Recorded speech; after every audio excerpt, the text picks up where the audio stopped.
RCR presenta Hablemos de Educación, programa de orientación dirigido a la comunidad educativa del país, con la participación de especialistas del sector, quienes orientarán a jóvenes alumnos, padres de familia y docentes que se interconectarán mediante este canal de comunicación directa. En los próximos minutos, hablemos de educación.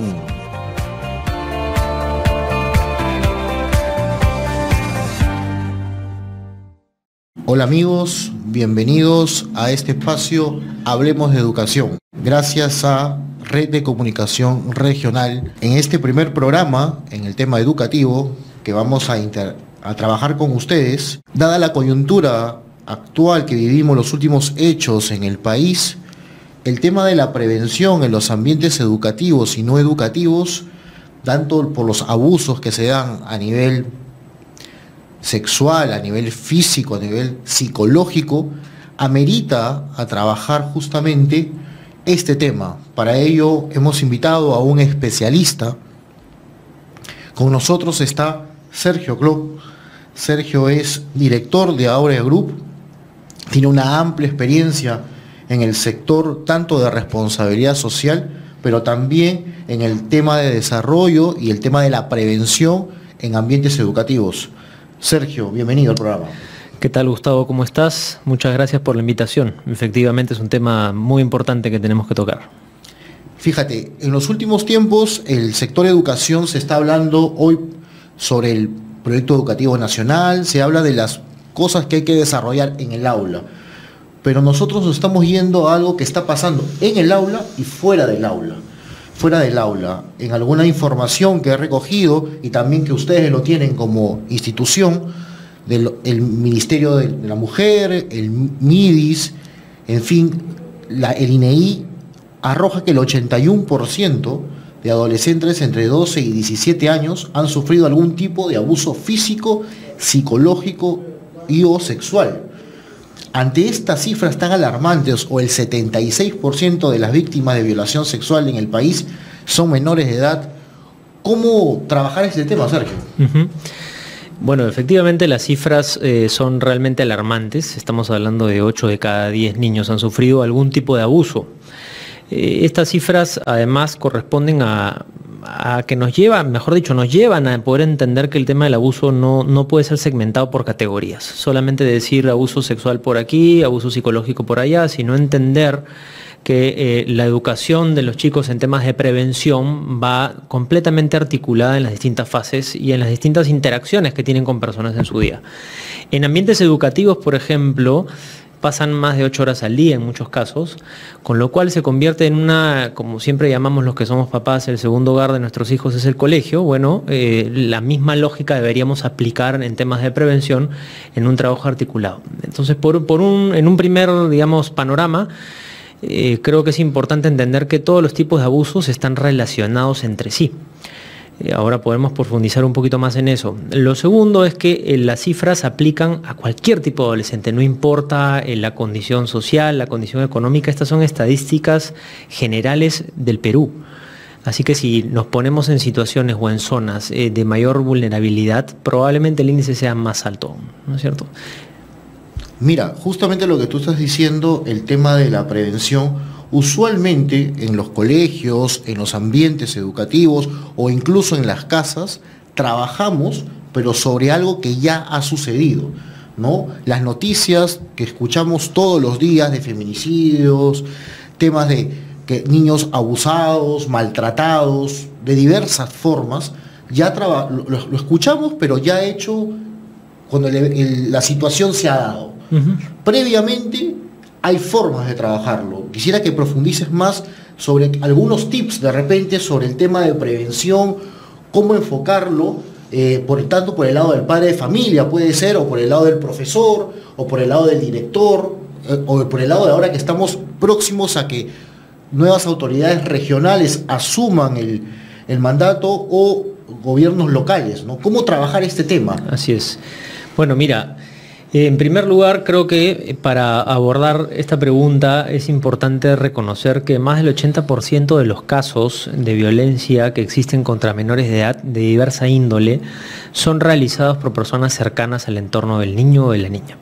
Esto quiere decir que tiene que ser a través de gente cercana, de gente que genere un vínculo preliminar. Es muy raro que un niño sufra un caso de abuso de una persona que no conoce, ¿no? Salvo secuestros o este tipo de actos delictivos, pero que son mucho más, digamos, esporádicos en términos estadísticos. Entonces, desde esta perspectiva, la prevención requiere que tengamos ojos de padre, pero también ojos de personas que interactúan constantemente con los menores en los distintos ámbitos y que son figuras que pueden llegar a generar confianza, ¿no? Muchas veces las personas que cometen este tipo de abusos son personas de su familia o personas que tienen una frecuencia y un contacto de manera habitual con esta persona. Es por eso que los ámbitos de mayor protección tienen que ser los lugares en donde los niños pasan la mayor cantidad de tiempo, ¿no? En el caso de espacios públicos, por ejemplo, es un lugar súper interesante porque los gobiernos se hacen responsables de los espacios que dan para la interacción o de servicios al ciudadano, específicamente a menores de edad. Entonces, un parque zonal, un parque de recreación o una biblioteca pública, a pesar de que son sitios de servicios a la comunidad, también deberían estar súper atentos a generar mecanismos, como tú bien has dicho, de prevención y no solamente de intervención cuando un acto ya se ha dado, que es parte del problema, ¿no? Nuestro país tiene esta característica de reaccionar ante los hechos, pero no de prevenir, ¿no es cierto? Entonces, sí hay un campo tremendo de trabajo. ¿Cómo hacerlo? Bueno, de distintas maneras, en principio reconociendo cuáles son los mecanismos habituales de interacción de las personas en los distintos entornos, reconociendo a los actores importantes con los cuales tienen relación, reconociendo los procesos que se dan de interacción con el niño y con mayores de edad, específicamente en ambientes cuando no son su casa, y reconociendo sobre todo signos de alarma, ¿no? Hay lugares en otros países del mundo donde cualquier tipo de lugar, de establecimiento, de negocio, de club, de espacio público, está protocolizado. Es decir, existen protocolos hechos, así como hoy en día en ámbitos de calidad tenemos certificaciones de calidad, tenemos certificaciones para el CINEACE de distintas cosas.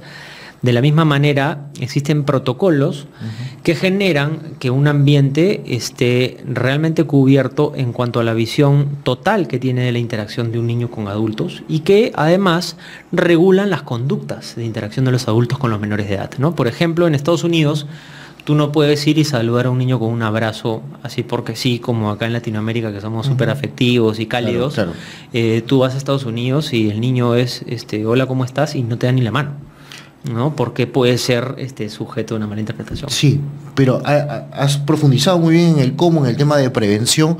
Quisiera regresar un poquito a lo que tú estabas diciendo, que se está dando en estos ámbitos y el tema del reconocimiento, de observar.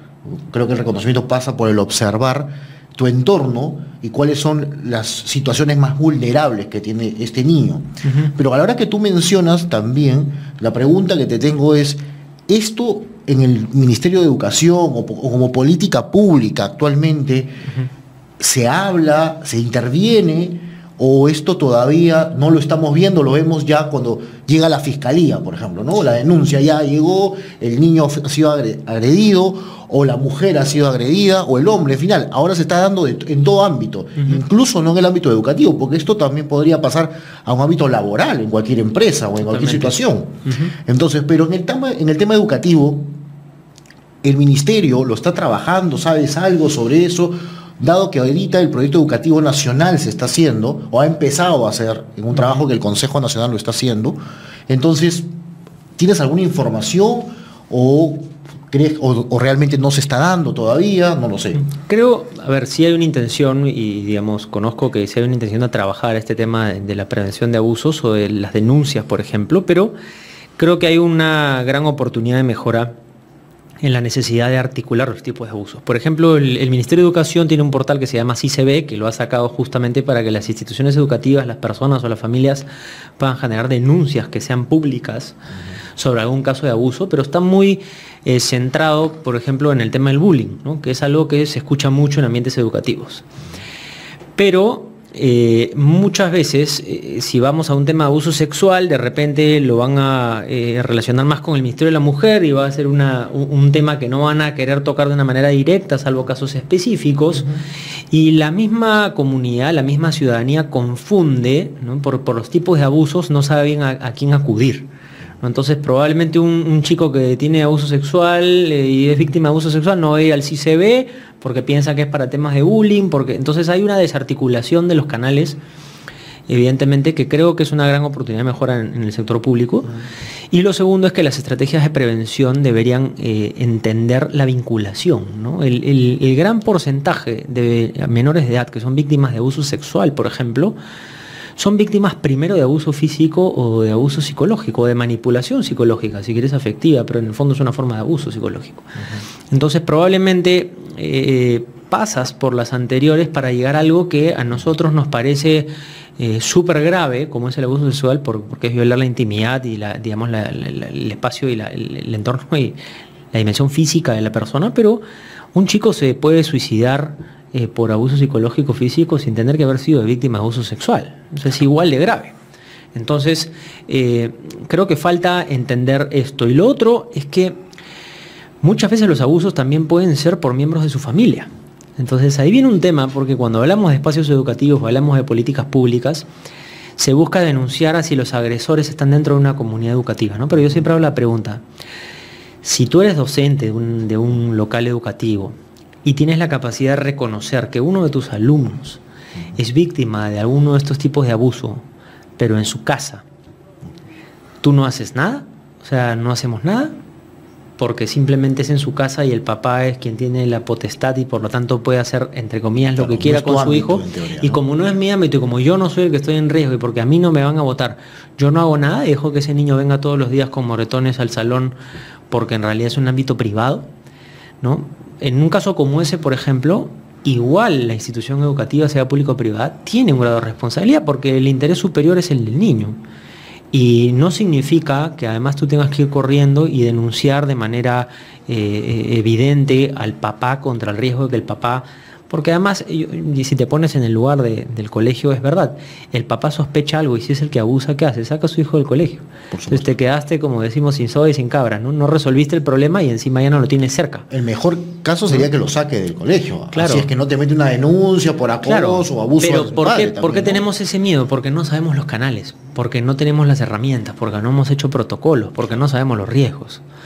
Pero si nosotros conocemos que existen canales de denuncia anónima, que tú puedes hacer una denuncia anónima para que alguien intervenga a esa familia, ¿no? Que puedes generar el espacio en el cual el niño en confianza te cuente, porque además cuando el agresor es miembro de tu familia, son muy pocos los niños que tienen la capacidad de contárselo a terceros, porque psicológicamente tienen una mezcla de criterios y sentimientos, de un apego afectivo, un sentimiento de culpa, que son las cosas que normalmente se dan cuando una persona es víctima, y cuando además tienes una vinculación real y genética con las personas con las que estás teniendo estos problemas. Entonces, un docente no tiene que protegerse de él no cometer un abuso solamente, sino que un centro educativo, un lugar que atiende a menores de edad, tiene que también aprender a reconocer signos que permitan salvaguardar a los niños y a las niñas sin necesariamente ser él el agresor, ¿no? Entonces, el problema es que todo el mundo lo que quiere es cubrirse a sí mismo y lavarse las manos, pero un mecanismo de prevención transversal lo que te genera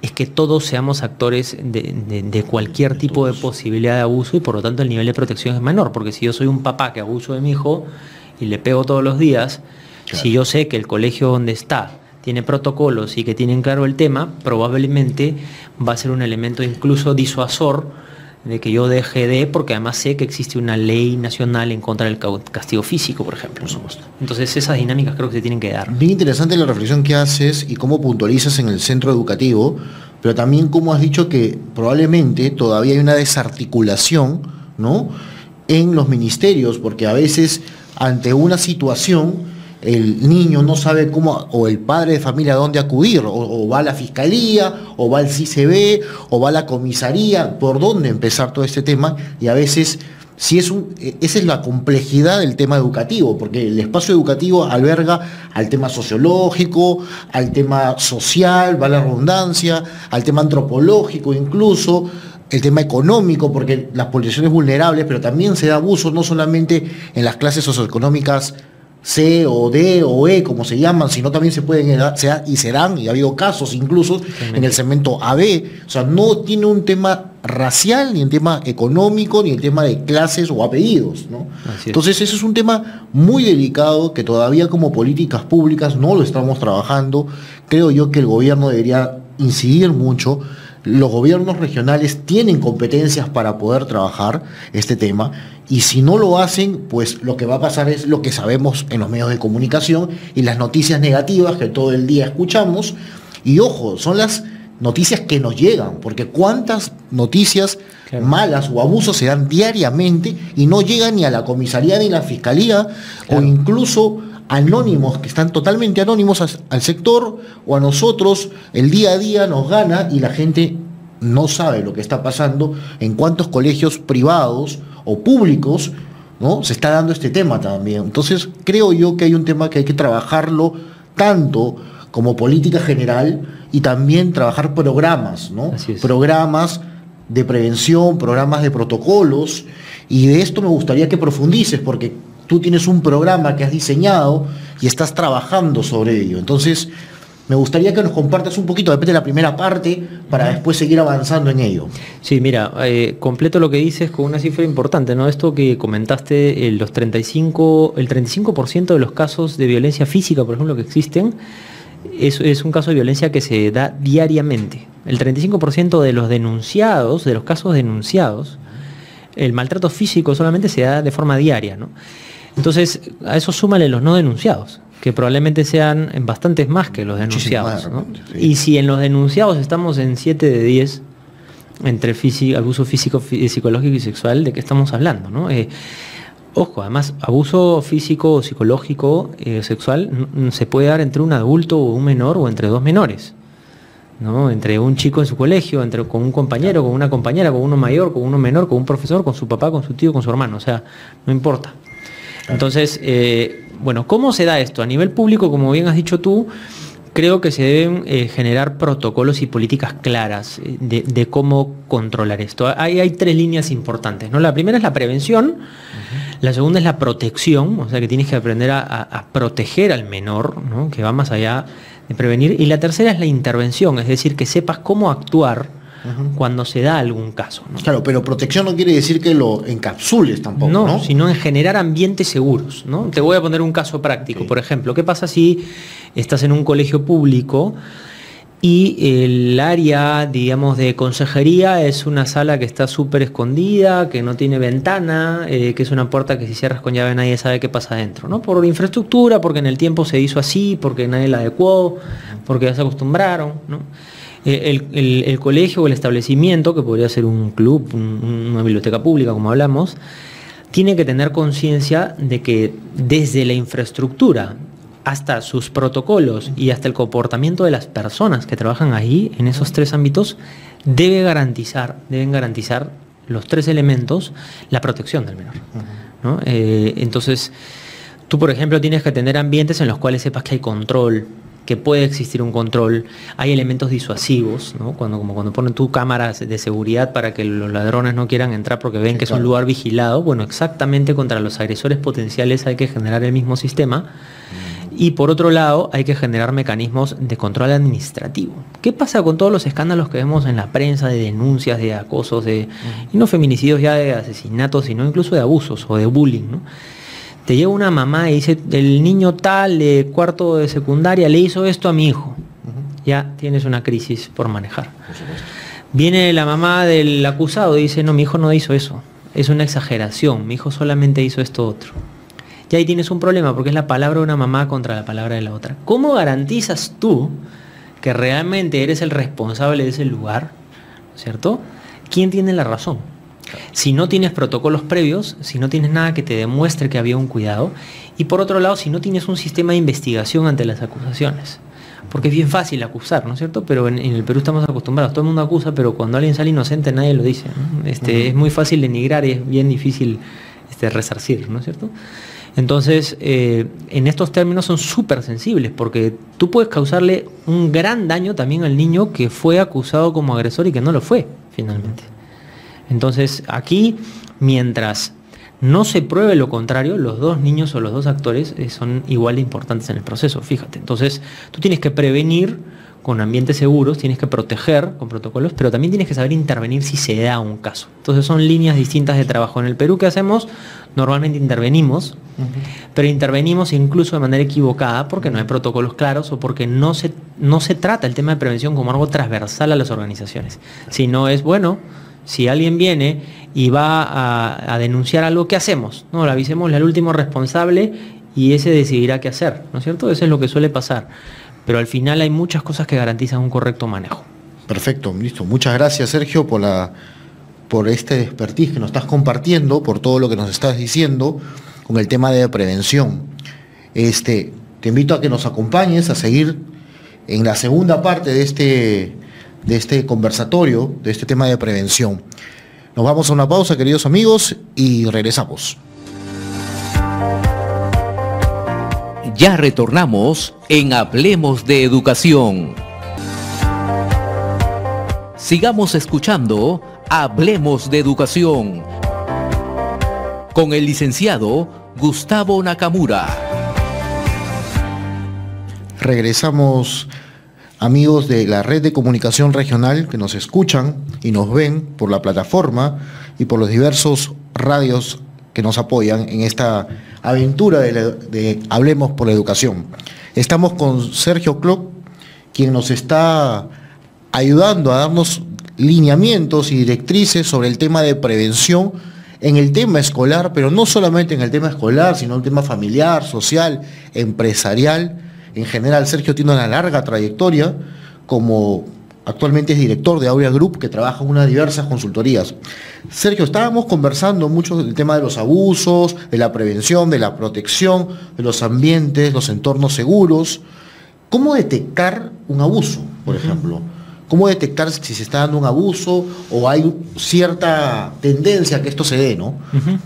Creo que, bueno, hay algunos indicadores. Normalmente en este entorno tratamos de capacitar a la gente en detectar signos de alarma, ¿no? Signos de alarma de potenciales víctimas de abuso. Hay algunos signos muy prácticos que a veces la gente no sopesa. Y en general tenemos que tomar en cuenta que los menores de edad no siempre los reportan, ¿no es cierto? Como hemos hablado, en la mayoría de los casos no los quieren reportar. Bueno, cada vez más vemos a niños o niñas empoderados, pero igual en general es un tema en los cuales hay que trabajar en la prevención no solo con los adultos, sino con los niños, para que sepan que pueden denunciar correctamente las cosas sin temor. En primer lugar, tienes que entender por qué un niño no siempre reporta y conocer bien al individuo. O sea, normalmente creen que tienen la culpa, hay una amenaza afectiva o emocional de parte del agresor, porque suele ser alguien cercano. No quieren que el abusador tenga problemas, porque normalmente también lo quieren, ¿no? Son personas que no tienen las categorías para explicar lo que les pasó, porque a veces son niños y no entienden cómo poder decir esto, entonces le ponen nombres a las cosas que son los que ellos entienden y son capaces de poner, y por lo tanto no siempre sopesan adecuadamente, o no lo reconoce como un abuso como tal hasta después de un tiempo, ¿no? Entonces hay varios matices que son las causas de por qué. ¿Cómo reconocer? Bueno, depende, ¿no? Por ejemplo, para temas de abusos físicos, obviamente, si tú ves al niño que llega con lesiones extrañas, normalmente, o niños que se tapan los brazos o las piernas o alguna parte del cuerpo a pesar de necesitarla, o estás en verano y hay una niña que siempre está con chompa, un montón de cosas que pasan en ambientes donde tienes bastantes niños, o en colegios, por ejemplo, o niños que tienen mucho cansancio o una apatía aparente, que siempre quieren dormir, ¿no? Que son signos de alarma, porque al final son niños que o realmente están muy cansados por lo que han sufrido, porque es un agotamiento también físico y emocional, que te generan unas conductas, ¿no? Entonces uno tiene que entender que hay rasgos físicos, pero que también hay rasgos conductuales en los menores que te permiten convertirlo en una persona que potencialmente pueda estar sufriendo esto, ¿no? Por ejemplo, alguien que cambie de conducta drásticamente, ¿no? Un niño que habitualmente en un colegio tú lo conoces de una manera y de repente cambió drásticamente de comportamiento, o alguien que está acostumbrado a tener conductas antisociales en el sentido de vandalismo, un niño que empieza a robar, que son temas que uno dice, uy, no, está robando, no, que indisciplinado, y no entiende que también pueden estar conectados. Si es que evalúas otros signos alrededor del chico que podrían estar hablando de que está teniendo otro tipo de problemas. O a veces se aísla, ¿no? Con el tema del bullying, por ejemplo, que está muy fuerte. Así es. Hoy por hoy. Que no quiere hablar, el retraimiento, o que por ejemplo es un niño que empieza a mentir, ¿no? O que empieza a hablar mal del mismo, un tema de autoestima, que viene con mucho sueño, significa que tiene trastornos del sueño, que no duerme bien, significa que está en una condición de estrés, significa que algo le está pasando. Y por tanto el tema de aprendizaje va a comenzar a bajar. Exactamente. No va a tener las mismas notas. Entonces, claro, no todo es general o no siempre aplica, porque tú puedes tener un niño que tenga problemas de aprendizaje porque es un flojo y no tiene ningún problema, pero... Esos son otros casos. Pero realmente hay muchas cosas que están... o por ejemplo, un niño que de 8 o 9 años tenga conocimiento de asuntos sexuales muchísimo más adelantados para su edad. Que los que debería saber un niño de su edad, por ejemplo, ¿no? Que parece que es el niño adelantado, el vivo, pero que en realidad puede ser una conducta como consecuencia de haber sufrido algún tipo de abuso, ¿no? Entonces hay varios signos. Por más que la información esté circulando por todos lados también, ¿no? Así es, ¿no? O si viene un niño y te cuenta algo y cuando te lo cuenta dices, no, es que tal persona me dijo que no lo diga, ¿no? Entonces cuando un menor de edad te dice que un mayor de edad le dijo que lo mantuviera en secreto, es un signo de alarma, por ejemplo, ¿no? Si ese mayor de edad no es, incluso siendo su papá, si es un tema del cual no tendría por qué hacerlo. Entonces tú puedes ver viendo cuando maneja ciertos secretismos con ciertos individuos que son una referencia para él, hay un potencial riesgo que puedes reconocer y tratar de cuidar y tratar de entender qué está pasando en la vida de este niño, porque además hay muchos casos en los cuales objetivamente no te puedes meter tampoco en la vida del otro hasta que no tengas pruebas.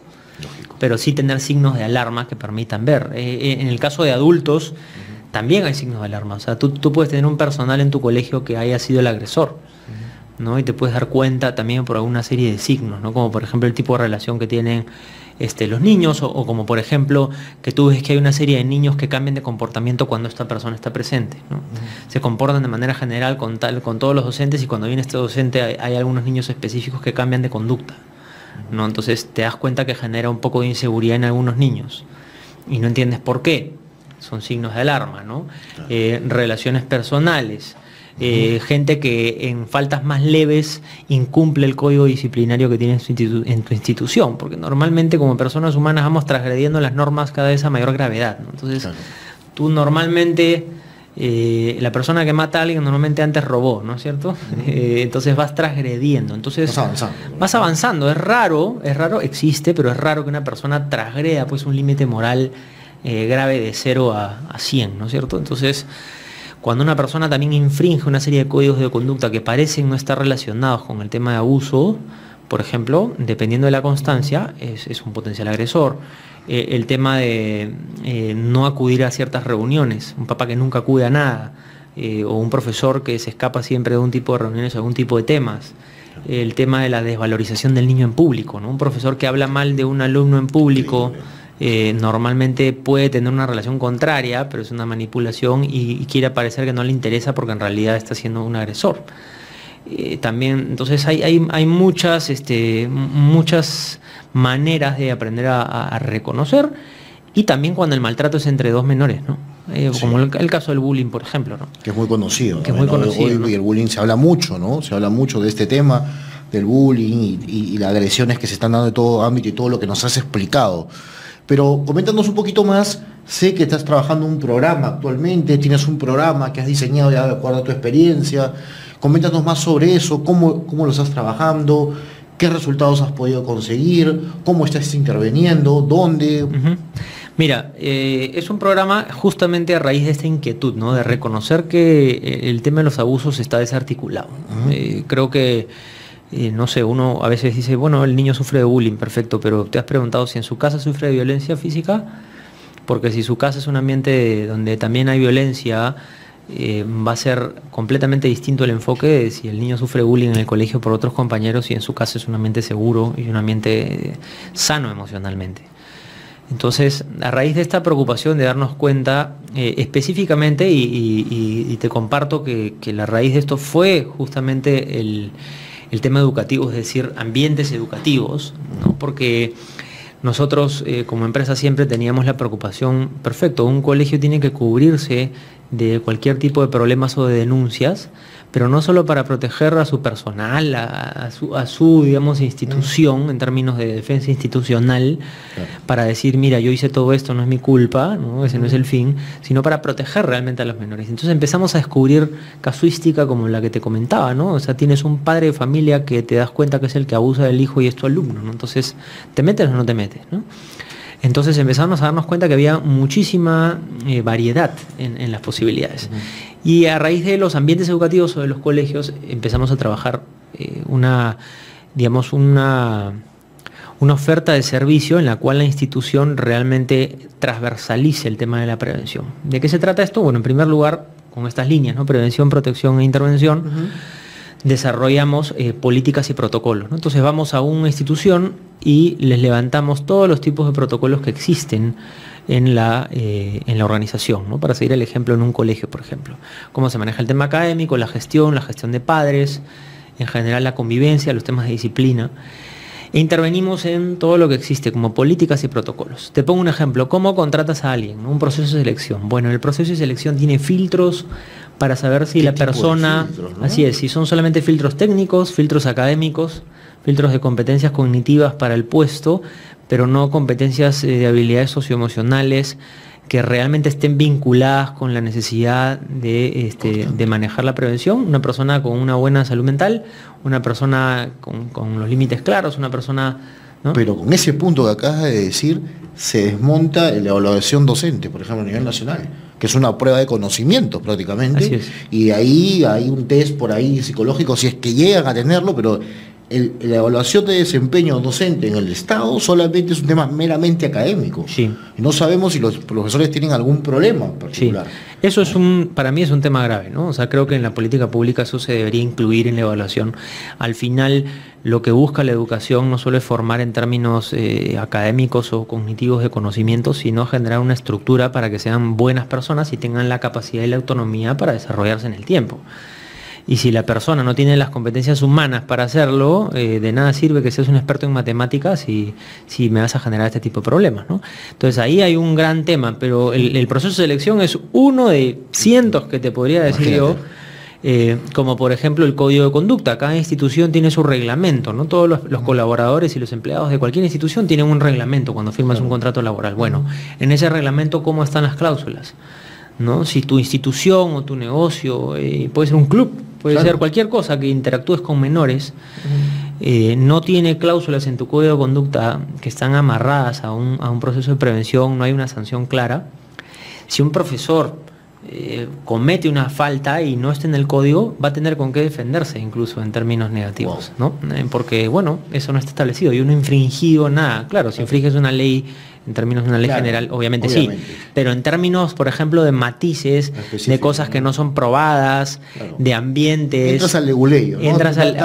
Abres el panorama para entonces, que puedas... lo que se trata específicamente es que la institución, en cuanto a políticas generales que vengan desde las últimas cabezas hasta las últimas personas en la estructura organizacional, y en cuanto a protocolos, documentación, procesos, no hayan zonas grises, ¿no? Como estás hablando tú, o sea, que no hayan la menor cantidad de puntos para generar matices y malas interpretaciones. Entonces, primero generas consistencia en los procesos.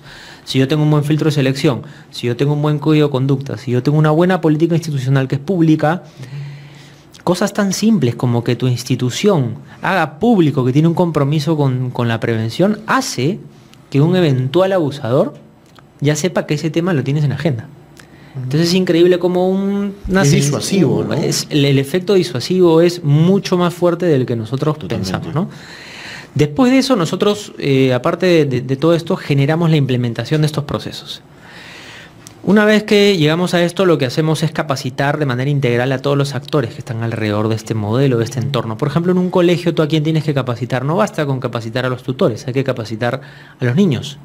Los niños tienen que saber que si sufren un caso de abuso, ¿qué pueden hacer? ¿Con qué persona pueden conversar? ¿Quién va a manejar la confidencialidad? ¿En quién se puede confiar? Un papá tiene que saber que su hijo puede denunciar si sufre abuso, no solo de los profesores o de los alumnos, sino también de miembros de su familia.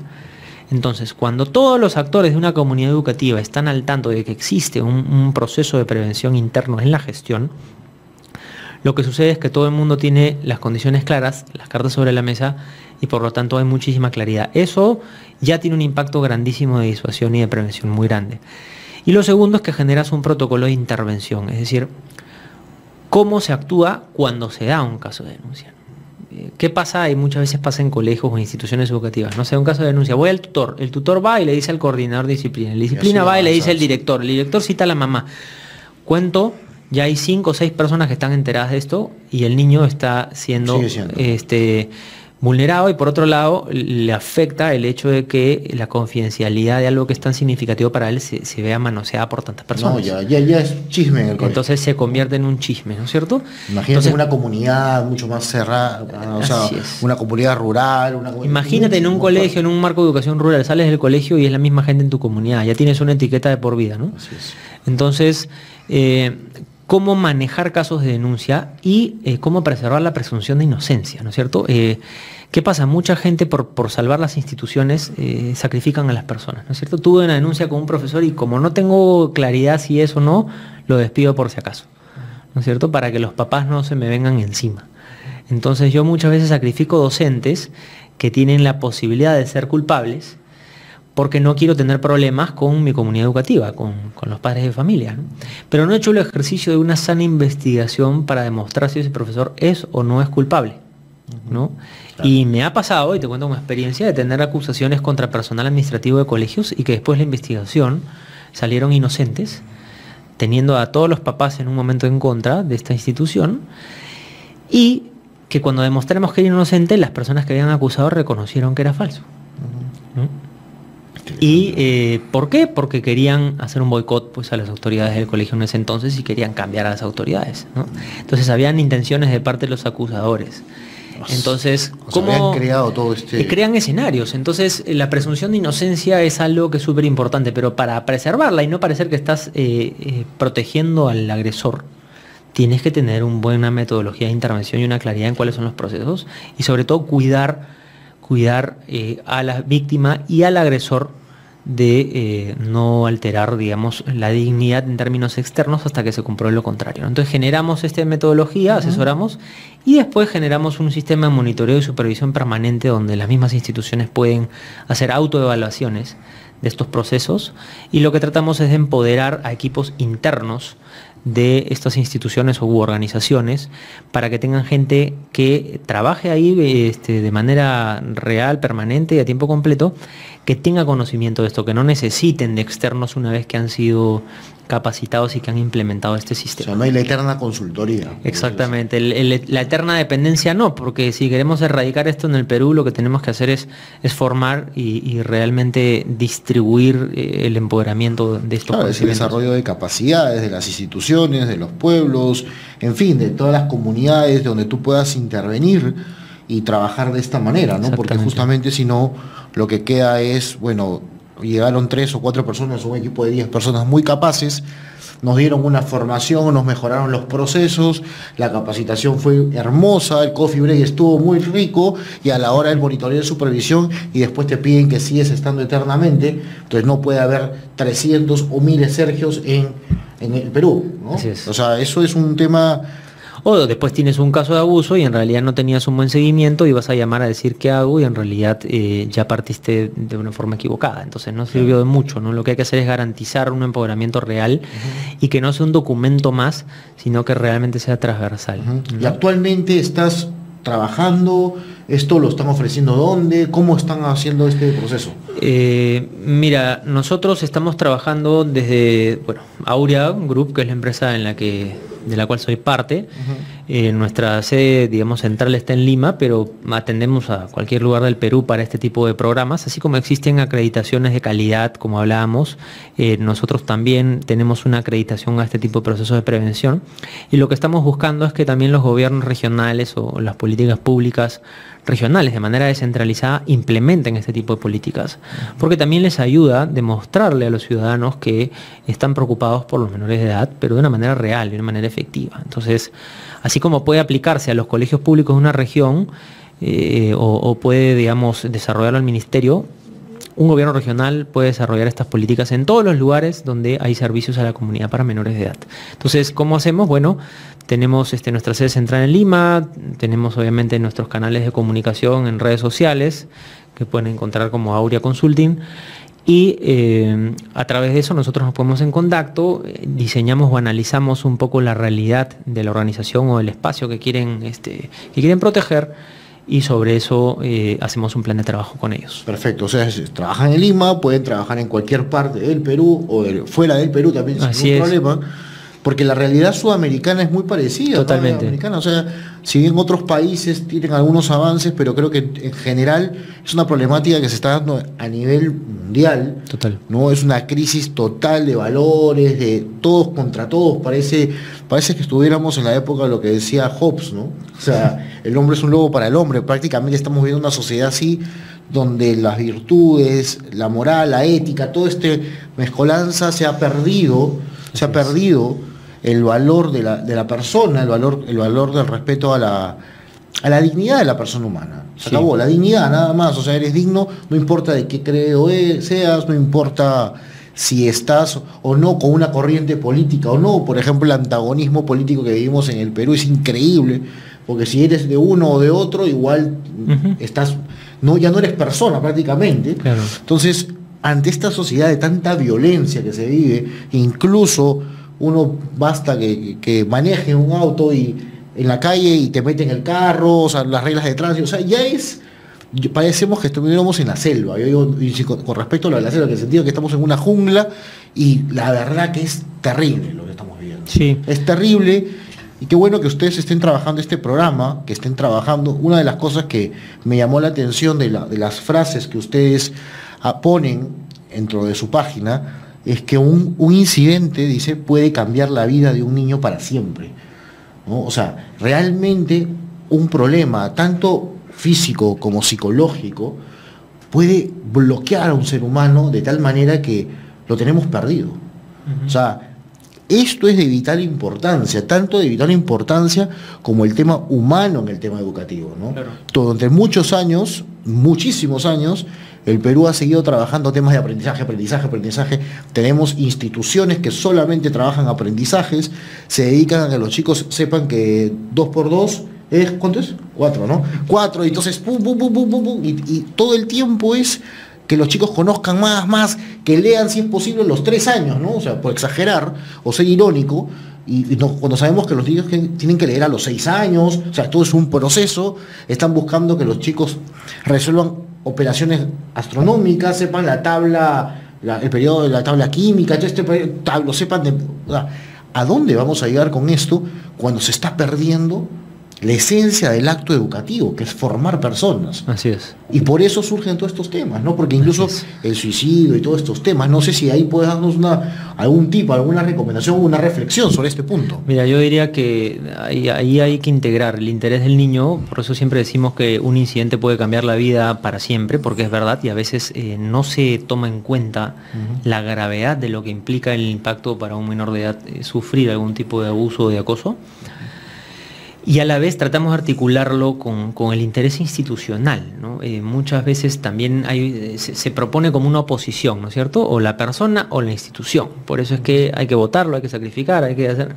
Y al final decimos, bueno, un incidente también puede afectar la reputación de una institución, ¿no? Siempre decimos, tú te demoras 20 años en crear una fama y 5 minutos en destruirla, ¿no es cierto? Entonces, exactamente lo mismo pasa con una institución frente a este tema, que aunque haya sido lo buena que sea, si no se preocupa realmente por la vida de los niños, si son su principal actor de servicio, como un colegio, ¿quién es el core de tu negocio? Son los niños, o sea, y sus familias, y no te preocupas de este tema, no importa la reputación que tengas, el día que te pase algo, en 5 minutos estás en el piso, y por otro lado, va a ser evidente que no te has preocupado y que tú no pensabas que un incidente podía ser tan importante para un niño. Entonces creo que el mensaje y estas políticas y estos protocolos que nosotros ofrecemos no están solamente desde el punto de vista de una cobertura institucional para que no tenga un problema legal, sino que buscamos una coherencia institucional. Es decir, si tú tienes esta cobertura, significa que estás preocupado de que tú realmente piensas que un incidente puede ser muy grave para la vida de un niño. Y por lo tanto hay que cuidarlo, ¿no? Y hay que protegerlo. Entonces, los índices de suicidio están todos relacionados a este tema, sobre todo a salud mental. y a temas de temas socioemocionales de menores de edad, sobre todo el suicidio adolescente, que son cosas que en la gran mayoría de casos, Gustavo, se pudieron haber prevenido. Por supuesto. La gran mayoría de casos son cosas que estaban años luz atrás, que se podían ver y que no hubo una articulación, ¿no? Un colegio centrado en lo académico, una familia ausente, un niño solo, ¿no? Genera un camino que lo ves y ya sabes en qué puede terminar, y no estamos haciendo algo que conecte esta dimensión. Y lo otro es que algo bien estructurado hace que los actores, en lugar de separarse para defenderse cada uno, se unan para proteger. Entonces, que un papá y papás y colegio estén unidos en la prevención, y que no sea papá culpable, colegio culpable, ¿no? Entonces, generar una articulación que permite una protección en bloque es el objetivo de este modelo de intervención. Muy interesante todo lo que nos compartes, y hago una reflexión, ¿no?, como general, y todo de este tema que tú nos has hablado. O sea, es curioso cómo el sector educación se ha ido moviendo siempre de cara a los que los países de la OCDE, por ejemplo, nos plantean, y el tema de PISA, ¿no? Y PISA solamente evalúa aprendizajes. Yo no diría ni siquiera aprendizajes, hasta cierto punto vamos a dar beneficio de la duda de un tema de aprendizajes, es que respondan una prueba, ¿no?, con pensamiento crítico y todo lo que mencionan. Pero en los países de la OCDE, ¿no?, algunos países, por ejemplo, los índices de suicidio, ¿cuán grandes son? O sea, ahí estamos teniendo, la educación sirve solamente para este aspecto. Tendremos que repensar un poquito, creo yo, en este aspecto, porque si no nos estamos quedando solamente en un punto como es el tema del conocimiento, y no estamos viendo la integralidad que es el ser humano. Totalmente. La integralidad que implica un desarrollo. Por eso, cuando se habla mucho, ustedes escucharán por todos lados, nosotros formamos integralmente. ¿Qué cosa es eso? ¿Qué cosa es eso? Le tienes que preguntar al colegio o al mismo Ministerio de Educación, claro, o al gobierno regional, ¿qué cosa es eso, no? Imagínate el impacto que esto podría tener en la formación docente, ¿no? O sea, la formación docente, digamos, del magisterio público, ¿no? O sea, digamos, si tienes que poner en la capacitación docente este tipo de temas, que hace que su labor tutorial o de acompañamiento a los grupos que les toca acompañar tenga un poco más de herramientas, ¿cuál sería el impacto en el desarrollo del Perú? No solamente subir puntos en la prueba PISA, ¿no?, sino generar realmente un modelo de atención integral. Bueno, nos ha quedado corto el espacio. Sergio, muchas gracias por asistir. No, gracias a ti. Te invitamos a que vengas en otro momento a seguir profundizando otros temas del tema educativo, del sector educación, no solamente el tema preventivo. Muchas gracias, queridos amigos. Nos vemos hasta otra oportunidad. Hemos presentado Hablemos de Educación con el licenciado Gustavo Nakamura. Hablemos de Educación.